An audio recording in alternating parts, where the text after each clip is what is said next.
Wonderful day and welcome.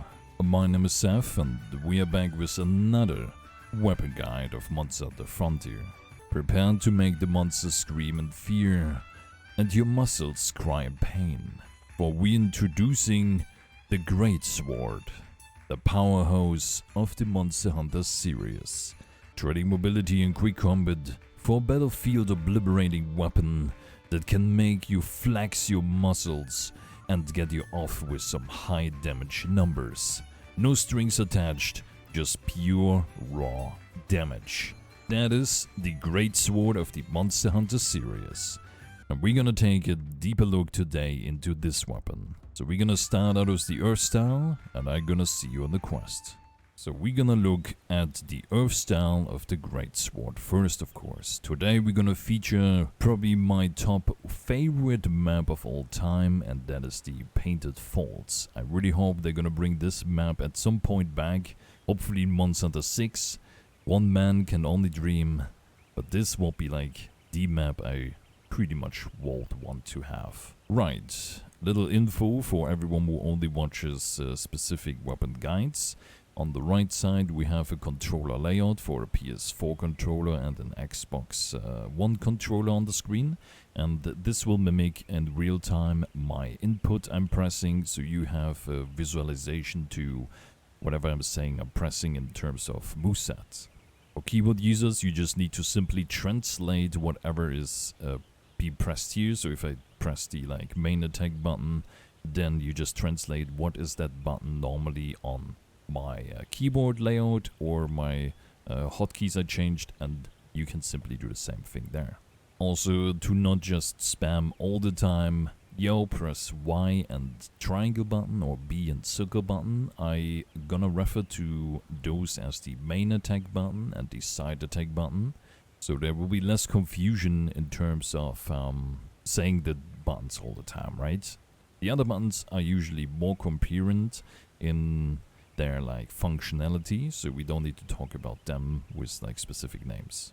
So let's start with the Great Sword. Other than the faster weapons like SNS or DS, the Great Sword trades mobility and fast-paced combat for hard-hitting damage. Each hit is pretty powerful and hits hard, but you trade your quick combat for that. Right, so the Great Sword is, other than the DS or the SNS, a slower combat weapon which hits very hard instead of having some fast-paced, over-the-top 20-hit combo attacks. And we're gonna take a look at the base attacks, of course. So first of all, we have our main attack button right here, which unsheaths our weapon, of course, and you can do one attack only with this, and that is an overhead slash. This overhead slash obviously hits pretty good, but the downside is we have some recovery frames after each attack on the Great Sword, which can be pretty tricky to get used to, but it is a slower paced combat style, so you need to just get a feeling for it, and some people prefer a slower combat approach anyway. Then we have the side attack button, which does a wide horizontal slash. Again, we have some very high recovery animation here. And then we have the main attack button and side attack button pressed simultaneously together, which does an overhead or rising slash or rising cut, whatever you want to call it. And it's really good to reach higher turned body parts on a monster, like a tail or wings, which are usually higher placed on the body. And then we have a charging move, the probably most iconic staple move of the Great Sword, or the unique ability, I would say. We have the demon mode in Dual Sword, we have the item usage while being unsheathed in SNS, and we have the charge attack on the Great Sword. This charge does a lot of damage, of course, and as more you charge it up, as stronger it gets. Probably the most iconic thing to do the most damage with this weapon, and the move that is used a lot in other Monster Hunter games. And to do this, you simply just hold the main attack button instead of just pressing it, and then you can charge up. This charges up in 3 stages and then just do's the attack. There's no needed timing here. You can just do it straight off and just go. You can also stop it earlier, of course, to do less damage than the third charge, but as more as better, of course. But sometimes you have the situations where you can't have a full charge in there, so you want to do like a second charge or first charge to just get this extra damage in without worrying about it too much. You also hear like a sound cue which helps with knowing when the level is ready. So 1, 2, 3, right? And this will also be very important later where we come in another style too. Right, beside that we also have the guard. You can guard with the great sword and use it as a massive shield, I would say. And you can simply do this with the R1 button, just like you will do it with the SNS. It is a bit more effective than the SNS, of course, but you also still lose stamina and sharpness when you block with it, just the same as the SNS. Just a little bit more efficient. So keep in mind, if you run out of stamina and the monster is attacking you and goes over the stamina limit, well, you're screwed. But then we also have a frontier addition to this, and that is the Strong Guard. The Strong Guard is just a stronger version of this guarding and pretty much just includes the guard +1 skill. So if you press the item button or the X button or square button on your controller, then you can simply just smash that weapon into the ground and have like guard +1. This also stacks with guard, so if you have guard +1 in your set, or the ability from somewhere else, then you will have guard +2 on this move, which can be pretty helpful for getting your stand on the ground and blocking like stronger attacks, which are normally like unblockable or something. This move costs stamina. It reduces your stamina as long as you have it, and if you reach the red bar on the stamina, it will reset and go back out of the animation. So it doesn't drain it completely. It stops at the red bar, so you want to look out for that when you need to manage your stamina. You also can't move while blocking, of course, just like the SNS. It only goes at 180 degree in front of you, so keep in mind on that if you blocking that you stay in the right direction. And then there's a little very funny gimmick to the Great Sword, which was always a thing, and I didn't really never understand what the function of this exactly shall be, but you can kick while having your weapon unsheathed. I'm not sure if you want to classify this as a unique ability, but yeah, so if you press the select button, which you normally do to just do a normal kick outside of the combat, right? You can do now, while being unsheathed, do the same with the sword, the Great Sword. You just press select and can do a little forward kick. Does very little damage and looks cool if you kill a monster with that on the finisher screen, I guess. But yeah, it's just there and not relevant for the other styles, but we're gonna come to that later. Then we have another frontier feature, and that is the super armor. I'm not sure how else to call this, but pretty much if you press the R2 button at any point when you attack, you can go into a strong armor mode. This prevents you from getting knocked back, so you can just keep attacking while not being knocked off. So let's say there's a monster in front of you that can charge, right? So you trying to charge and attack, or you staying like close to it, can also be the situation. You're just in range or preparing to attack the monster and you have a really bad positioning. So let's say you charge your attack, the monster is running at you, and normally it will kick you out of this animation when it hits you. If you now charge and then use the super armor, you can't be knocked out of this animation and can do the damage still on the monster while it just runs through you. You still get the damage, that is very important. Like if you have monsters which do like multi-hit attacks or something, and you just, well, try to tank through it, make sure you can tank it, otherwise you're gonna die very quickly. You can also like just block fireballs or something. If you're sure you can tank them, you can stay in the front of like a Raffian face when she does the triple fireball, right? You can just stay there, do a charge, and she can throw the fireball at you, and you can just simply tank through it. This can be done after each attack and reset when the attack is over. So you can do it in combination with the attacks together. So let's say we do the normal overhead slash, the main attack, we have super armor, then we do the spin, we can do super armor again, and then we can do the overhead slash on top of that and do it again and again. Every time you do an attack, you need to do this move. Every time I use it, it costs stamina.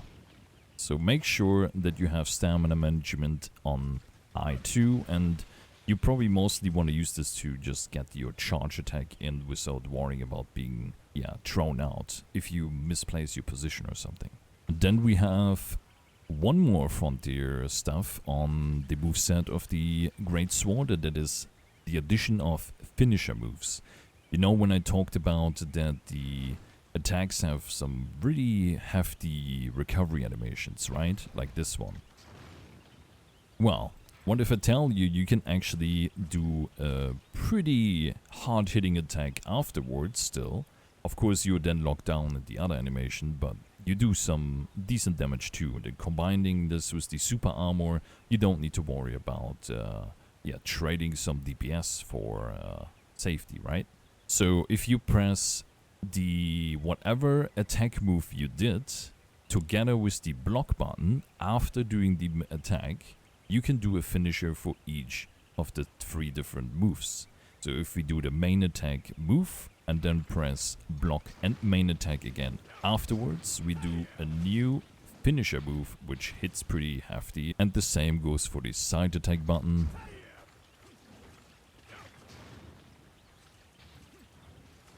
And the overhead main and side attack button.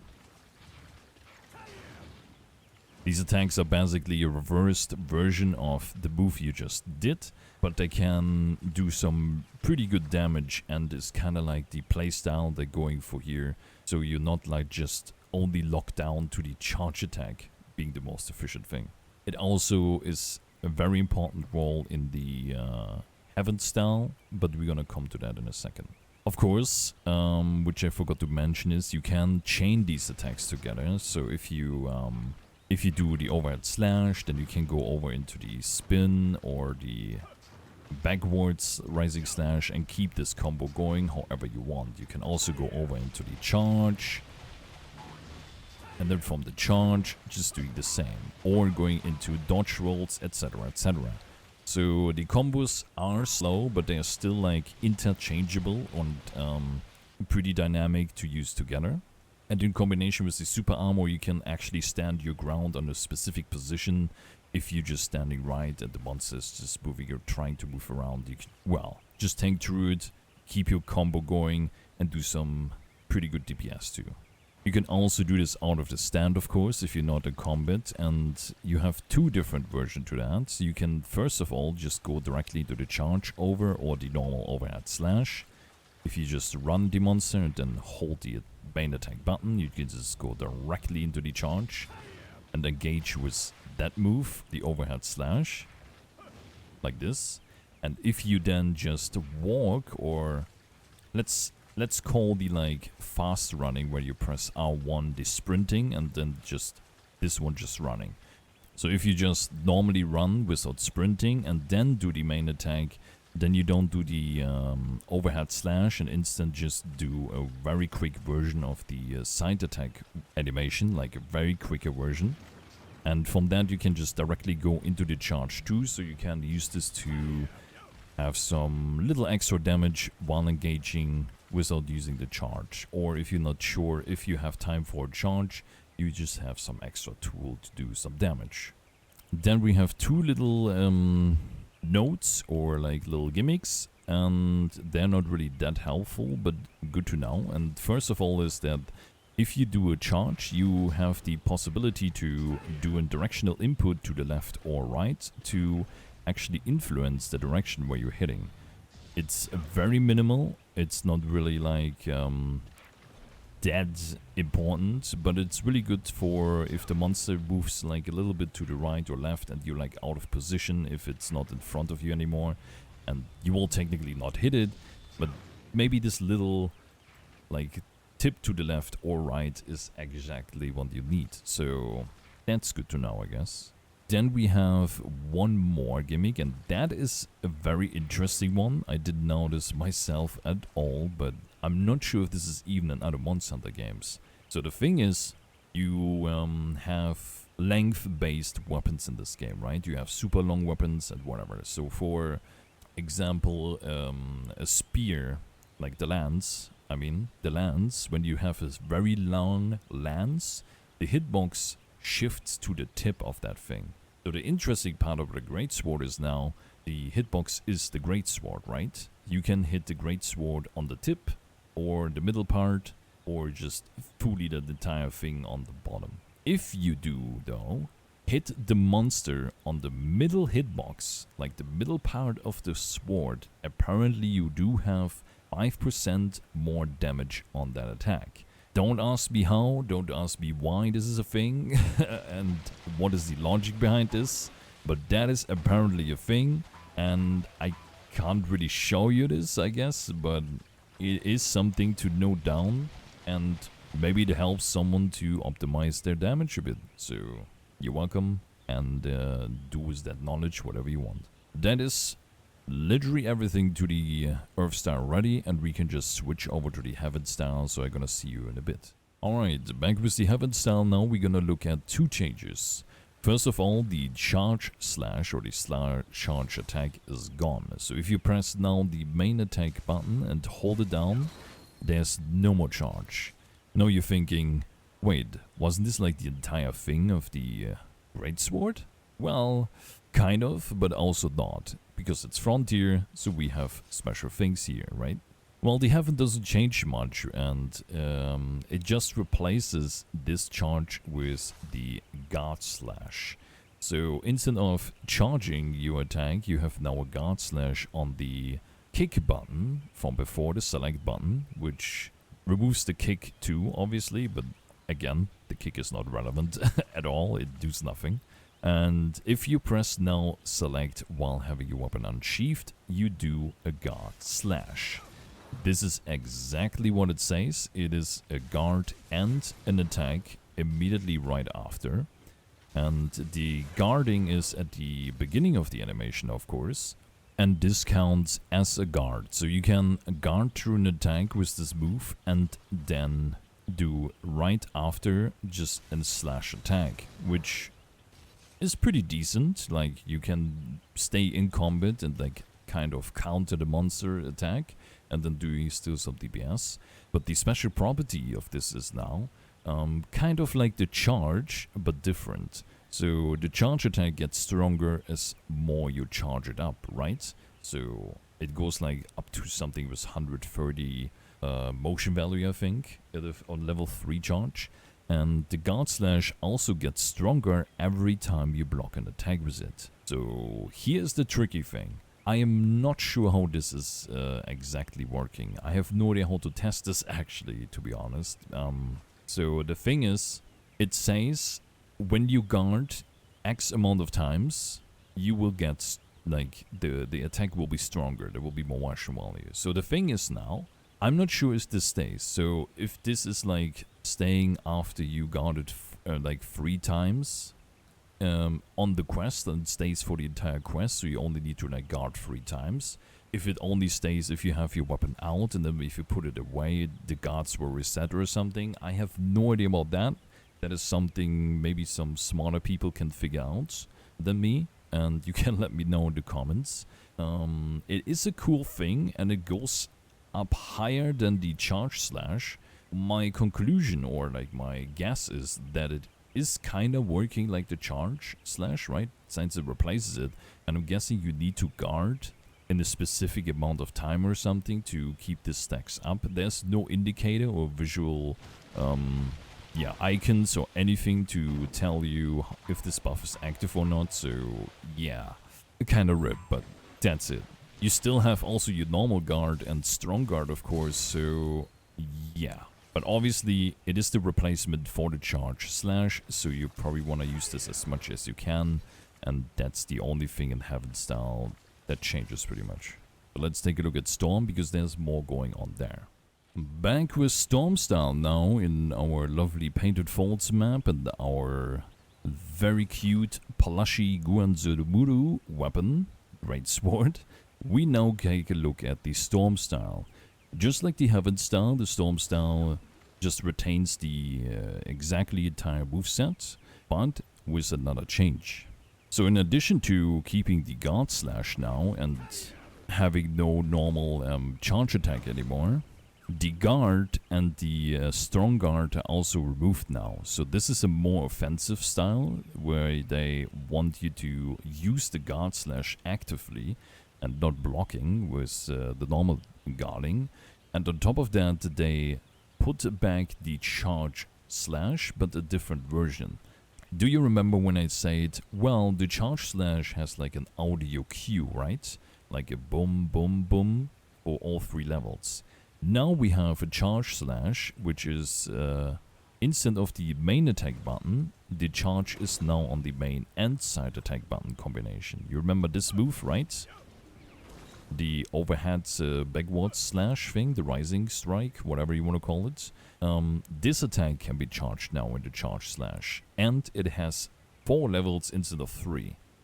And we can see this when we just press the charge. Zoo. Just like before, with an extra charge, so even stronger than before. Also, one thing I forgot to mention is that the finisher moves you have after each of your base combos and the charge doesn't bounce off monsters. So if you use those attacks, they don't bounce off monsters. The Guard Slash, the charge, the finishers, they never bounce off monsters. So you can just using them to get through body parts, you usually won't bounce off on a monster and get your little DPS in there. So back at the charge now is the audio cue. The audio cue here is very important because you can overcharge this. This mechanic, I'm not sure where it was introduced in the Monster Hunter Mainland series, but there was a time where you can time your charge perfectly to get more damage out of it. If not, it is weaker. And that is the case here. So if you use this overcharge or this overhead charge now, then you can just keep pressing it until it stops the animation. And then the charge will revert back though to a level 2 charge. Instead of a level 4 charge, you do only level 2 charge if you press too late. So we can use the audio cue here and the visual cue too to get a better grip for this. So we're gonna look at the audio cue first. We have simply 1, 2, 3, 4. And then you can see the visual cue too. When you charge, you have like this flash coming up every time 1, 2, 3, 4.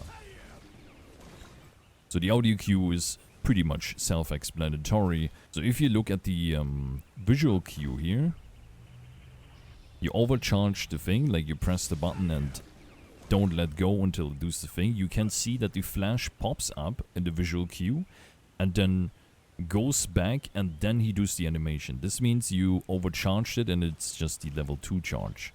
If you though press to early, then you will have not the second flash you see there. So if you look at the 4th level charge and you press the timing right, you will get this second flash that pops up, and this means that you actually did it right. If you don't, then you get just the normal flash, and if you did it too late, then you will retain the second flash. So it goes back from this like intense one back to this like level 2 one. I probably just make it sound more complicated than it is, but just keep in mind, if you press the timing right, you have a more intense flash effect. And if you time it wrong, then you will have a weaker charge and you kind of wasted your time, I guess. So you may want to make sure you want to have the right timing on this move to get the maximum out of it. And that is everything to Storm Style already, and we can just move on to Extreme already. So we're gonna see you in the next quest. Okay, back with the extreme style now. This is where it gets interesting, of course. A lot of people who are seeing Frontier always see like the flashy extreme style and they're like, ooh, I need to play this. And they want it. Extreme style is, for everyone who doesn't know, a high mobility style with some very special and unique features, usually on every weapon type, which depends on the weapon, of course. But the core feature is to be able to run or sprint with your weapon while the weapon is unsheathed. Like, normally you can run around like this and then sprint, of course, and then you go and attack stuff, right? Get your weapon ready. With the extreme style now, though, you can double flick in any direction, and then you just start sprinting while the weapon is out. And this gives you also the possibility to attack and do chase down monsters. So this is very handy and pretty high mobility, and the feature a lot of people enjoy the most, including me.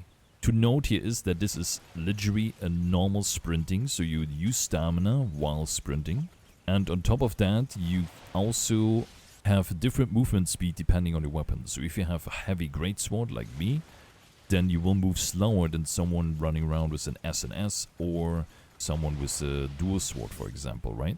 You can counterbalance this a little bit with skills that increase your movement speed, like a Fender Cloak or the just simple movement speed buff.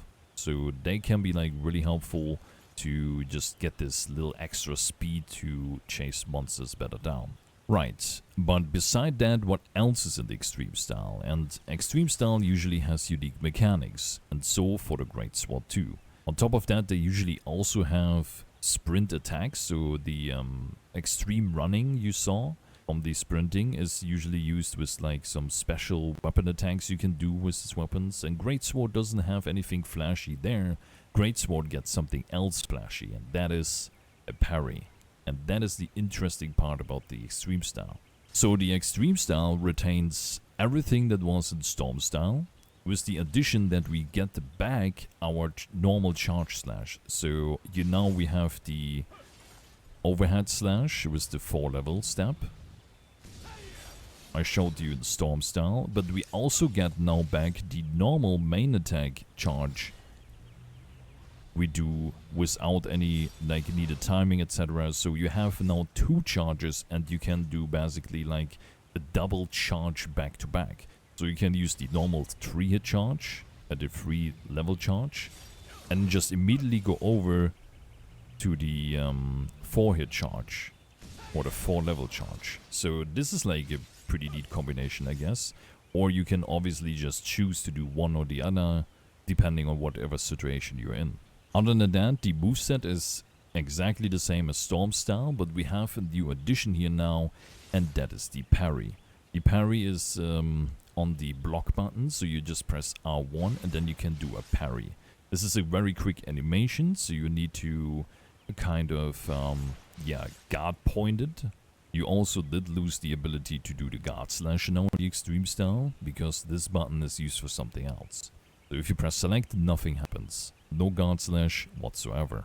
So before we take a closer look at the parry in a second here, on some live monster footage, we're going to talk about the extreme running move you can do, and that is with the main attack button when you run an extreme style, and it's a simple, quick forward slash which just does that. You can also obviously go into your charge after that, like this, if you wish so.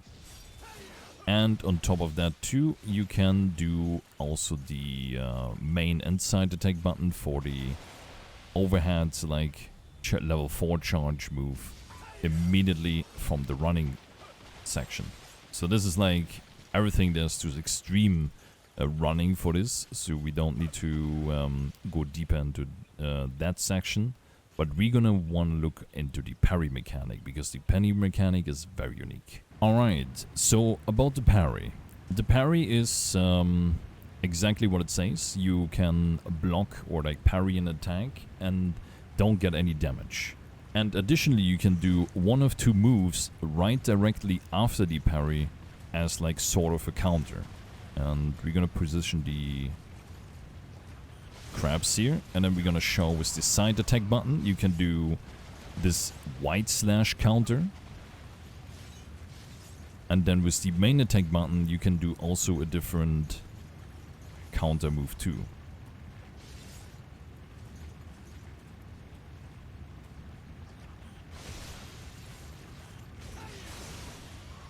These moves are like very quick and do some decent damage. So you definitely want to use them for damaging the monster or punish the monster for getting parried, I guess. Okay, but so the interesting part about the parry is you can charge it up 3 times. So if you do 3 parries, you will have met a special condition allowing you to do a very special move, which is very deadly and has a lot of damage. So we have 2 parries done before, and if we do a 3rd one now, and not getting hit by the crab. Alright, let's go over here. So you can see when I now have this 3 stacks full that I have a special effect around my hand, as you can see there, which is like a little aura thing. This doesn't go away. This is just an indicator that you parried 3 times and your special move is ready to be executed.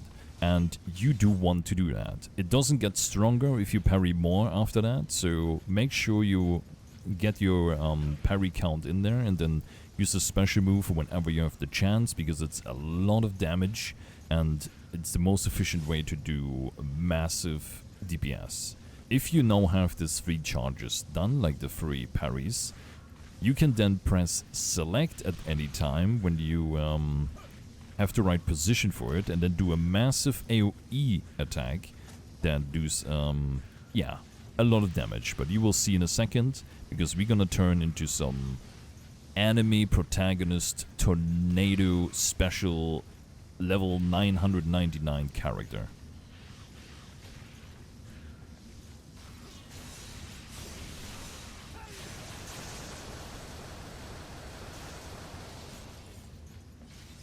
Yep, welcome to Frontier. As you saw, this move has a multi-hit to it, so you can imagine how much damage you can dish out with this when you hit a larger monster, like Pobo for example, and he can't really get out of this. So you do massive damage in this animation. You want to make sure you want to use this whenever it's up.